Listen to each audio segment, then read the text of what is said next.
Bentornati raga, qui con Zoges Gaming. Oggi diamo un'occhiata a due versioni delle fogne molto importanti su Last di Un'Earth Survival.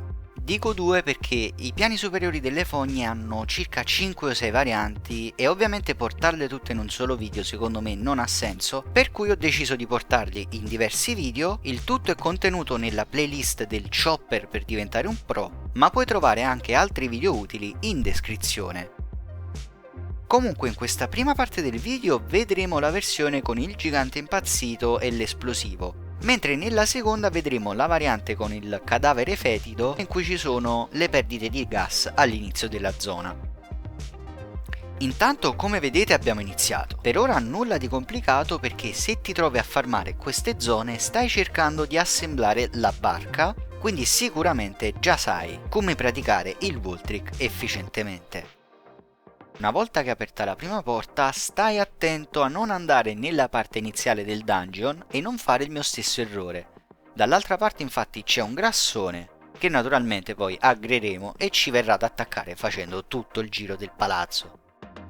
All'inizio io pensavo che i giganti impazziti di questa zona fossero come quelli del bunker alfa. In realtà fanno un po' di danni perché ovviamente come vedete siamo sempre in economia utilizzando una corazza T2 con piedi di porco, ma non abbastanza insomma da ucciderci in un solo colpo.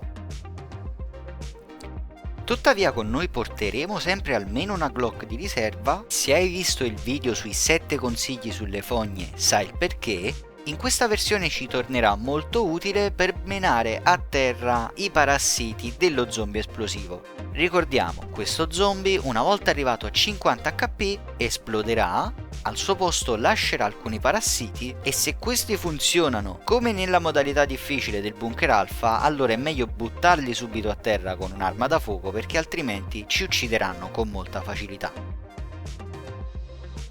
Comunque come vedete qui non dovrebbero esserci grossi problemi, l'unica parte un poco più complicata secondo me è quella parte finale in cui ci sono molte carogne raggruppate insieme, ragion per cui se vuoi sentirti un po' più sicuro per questa parte potresti equipaggiare una tattica o una rinforzata di riserva o buttare tutti quanti a terra semplicemente usando una Glock. Questa seconda versione invece è molto più complicata, soprattutto questa parte iniziale. Come vedete ci sono ben 3 perdite di gas che causeranno 15 di danno circa al secondo. Teoricamente potremmo usare una maschera antigas, ma vista la loro rarità e visto che si romperebbe davvero subito dopo poco, secondo me è meglio salvarle per il riciclatore ed usare la skill di automedicazione o semplicemente spammare qualche benda in più.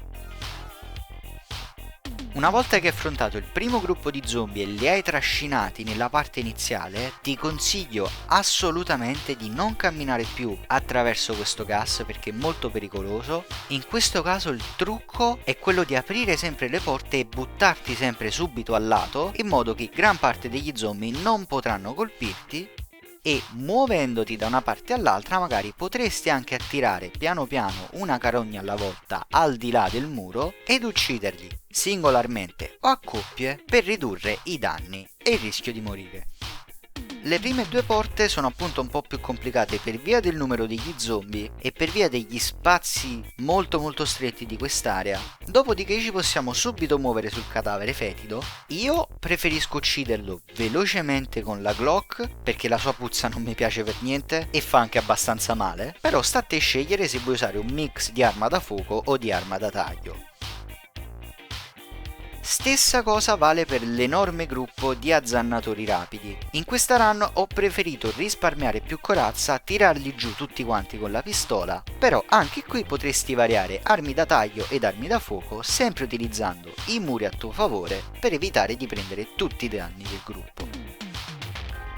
Ovviamente il loot varierà tra pezzi di gomma, mappe del progetto Genesi che aumenteranno la reputazione con Jake per le consegne, pompe, ventole, più altra roba che ci servirà per assemblare la nostra barca, sbloccare le zone del nord per il farm di sabbia, quarzo e titanio, che poi a loro volta dovrebbero servirci in futuro per il laboratorio.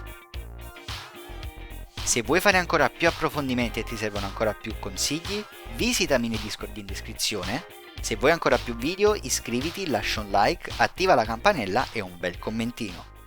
Qui Gonzo Jazz Gaming, buona caccia!